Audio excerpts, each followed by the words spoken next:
Assalamualaikum warahmatullahi wabarakatuh. Perkenalkan, nama saya Nova Destri Fabia dari Stikes Muhammadiyah Gombong, program studi D3 Kebidanan.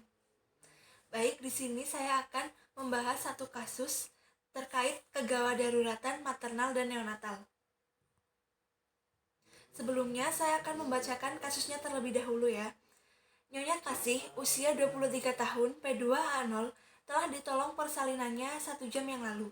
Bayi lahir spontan, berat 1.800 gram, jenis kelamin laki-laki, Apgar skor 5-7.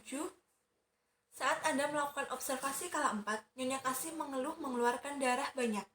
Apa yang Anda lakukan sebagai bidan untuk mendeteksi kegawat daruratan maternal maupun neonatal? Kemudian, 3 hari kemudian, Anda melakukan kunjungan rumah untuk mengetahui kondisi ibu dan bayinya. Apa yang Anda lakukan sebagai bidan untuk mendeteksi kegawat daruratan maternal maupun neonatal? Jadi yang akan dibahas itu, yang pertama, apa saja diagnosa dari kasus tersebut? Yang kedua, apa dasar dari diagnosa? Yang ketiga, bagaimana peran bidan saat menangani kegawat daruratan pada kasus tersebut? Yang keempat, bagaimana peran bidan saat kunjungan ANC 3 hari? Mari kita bahas satu persatu. Yang pertama yaitu diagnosa. Di sini yang pertama yaitu untuk ibunya. Nyonya Kasih usia 23 tahun, P2A0, infartu kala 4 dengan perdarahan primer. Yang kedua, bayinya. Bayi Nyonya Kasih dengan BBLR sedang. Selanjutnya,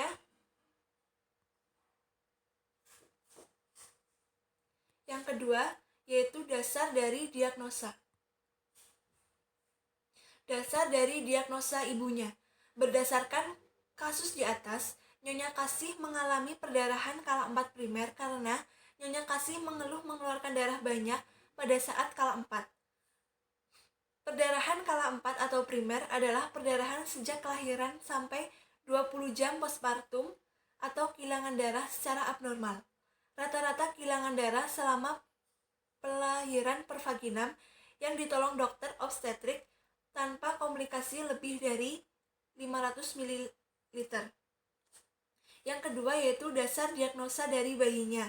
Berdasarkan kasus di atas, bayi lahir spontan, berat 1.800 gram, jenis kelamin laki-laki, Apgar skor 5-7.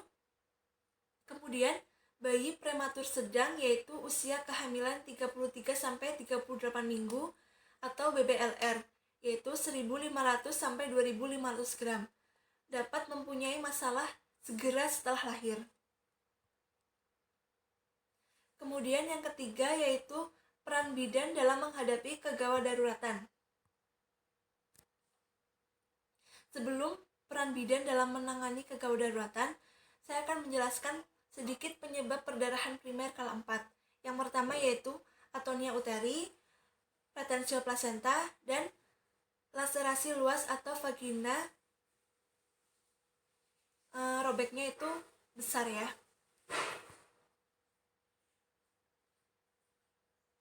Penata laksanaan ibu dalam perdarahan kala 4. Yang pertama, periksa konstensi uterus yang merupakan langkah pertama yang berhubungan dengan atonia uterus. Yang kedua, jika uterus bersifat atonik, meses untuk menstimulasi kontraksi sehingga pembuluh darah yang mengalami perdarahan.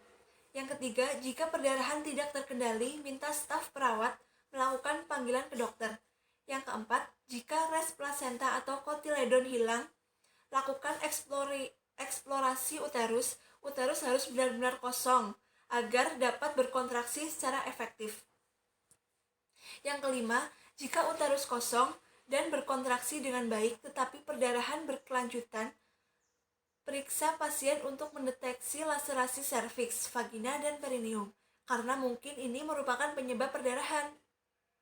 Yang keenam, jika terjadi syok atau penurunan tekanan darah, peningkatan denyut jantung nadi, pernafasan cepat, dan dangkal, kulit dingin lembab, tempatkan pasien dalam posisi syok posisi Trendelenburg atau posisi kaki lebih tinggi daripada posisi kepala. Kemudian selimuti pasien dengan selimut yang hangat. Beri oksigen dan programkan darah ke ruangan.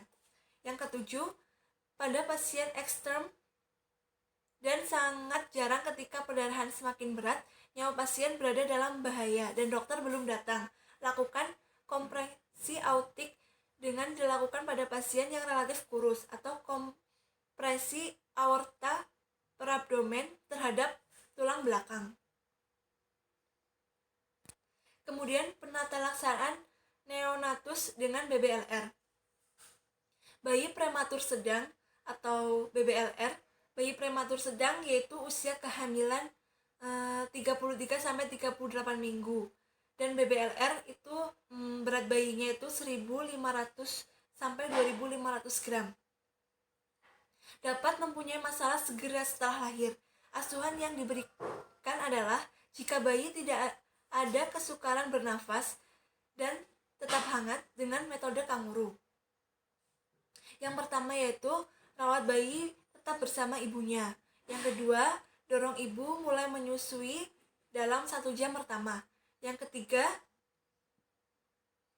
jika bayi sianosis atau biru atau sukar bernafas, frekuensi kurang dari 30 atau lebih dari 30 kali per menit, tarikan dinding dada ke dalam atau merintih, beri oksigen 0,51 atau beri oksigen 0,51 per menit lewat kateter hidung atau nasal prong. Kemudian jika suhu aksiler turun di bawah 35 derajat Celcius, hangatkan bayi segera.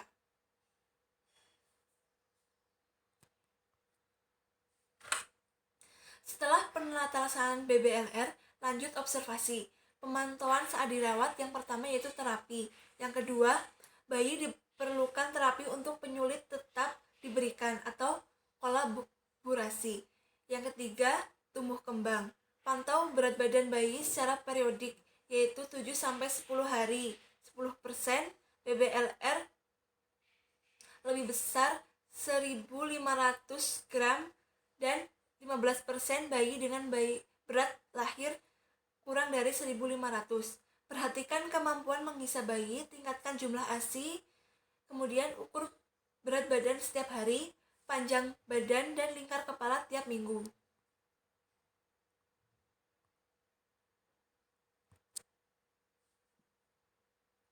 Yang keempat yaitu peran bidan untuk mendeteksi kegawat daruratan saat kunjungan ANC 3 hari.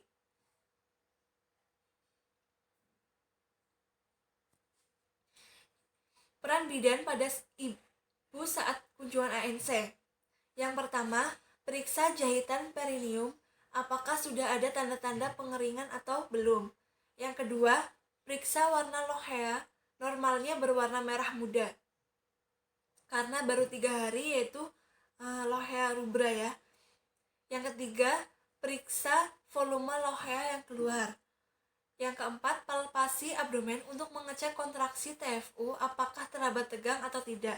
Yang kelima, palpasi abdomen untuk mengukur tinggi fundus uteri, normalnya 3 cm di bawah pusat. Yang keenam, memberikan penkes kepada ibu tentang gizi untuk mempercepat pengeringan jahitan dan mengembalikan stamina ibu. Yang ketujuh, menyarankan ibu untuk lebih intensif dalam menyusui anaknya. Yang terakhir, mengajarkan ibu teknik metode kanguru untuk mengetahui denyut jantung nadi, pernafasan bayi lebih teratur, dan suhu lebih hangat sehingga mencegah hipotermi. Kemudian, memudahkan pemberian ASI, tidur bayi lebih nyenyak dan lama di dekapan ibu, dan paling penting untuk menaikkan berat badan bayi lebih cepat.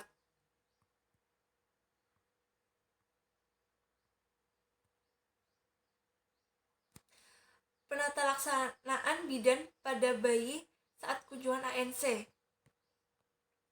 Yang pertama, mengetahui perkembangan bayi dan mencegah atau mengurangi kemungkinan komplikasi setelah pulang sesudah hari ke-2, ke-10, ke-20, ke-30 dilanjutkan setiap bulan.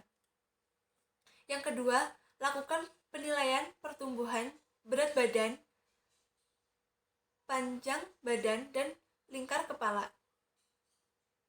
Yang ketiga, tes perkembangan Denver Development Screening Test atau DDST. Yang keempat, awasi adanya kelainan bawaan. Baik, saya akan menjelaskan sedikit standar prosedur metode kanguru ya. Jadi metode kanguru itu yang diperlukan yaitu yang pertama, baju kanguru, baju hangat, baju pasien, baskom, waslap, bayi popok, kaos kaki, bedong, tempat cuci tangan, sabun cuci tangan, alat tulis, bak instrumen, sarung tangan, dan handuk.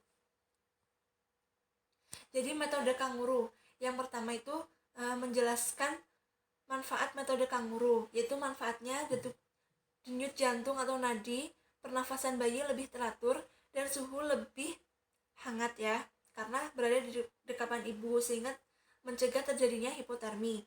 Yang kedua, memudahkan pemberian ASI. Yang ketiga, tidur bayi lebih nyenyak lama di dekapan ibu. Yang keempat, kenaikan berat badan lebih cepat. Kemudian mencuci tangan dengan bersih secara prosedural. Selanjutnya, menyiapkan baju kanguru yang hangat. Keempat, menyiapkan bayi dengan pemakaian tutup kepala, kaos kaki, dan popok yang diberi alas pampers untuk mencegah air kencingnya ya. Kemudian yang kelima, memasukkan bayi ke dalam kantung kanguru dengan hati-hati. Yang keenam, membantu melepas baju dan BH.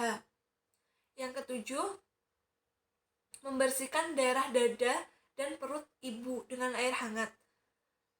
Yang kedelapan, memakaikan baju kanguru pada ibu dari lengan kanan kemudian lengan kiri, lalu baju disilangkan dan dikancingkan. Bagian bawah baju diikat dengan pengikat baju atau simpul mati. Kesembilan, memposisikan bayi tegak di tengah payudara dan sedikit ekstensi. Yang kesepuluh, memposisikan bayi seperti posisi katak dengan tangan fleksi. Kesebelas, memakai baju luar ibu atau belum dikancingkan atau diikat. Selanjutnya, mengancingkan atau mengikat baju luar ibu. Selanjutnya, mengajari ibu memonitor bayi, yaitu ibu harus dapat mengecek selalu pernafasan, suhu, dan gerakan bayi. Selanjutnya, menganjurkan ibu tetap menyusui bayinya 1-2 jam sekali atau apabila bayinya menginginkan ya. Selanjutnya, memberikan kesempatan klien bertanya. Itu jika dilakukan oleh petugas kesehatan di BPM atau di puskesmas gitu ya. Kemudian evaluasi dan cuci tangan. Itu adalah SOP dari metode kanguru. Bisa dibaca sendiri ya langkah-langkahnya. Cukup sekian pembahasan kasus tentang kegawat daruratan maternal dan neonatal. Apabila saya dalam menyampaikan banyak salah, saya mohon maaf yang setulus-tulusnya. Wabillahi taufik wal hidayah. Wassalamualaikum warahmatullahi wabarakatuh.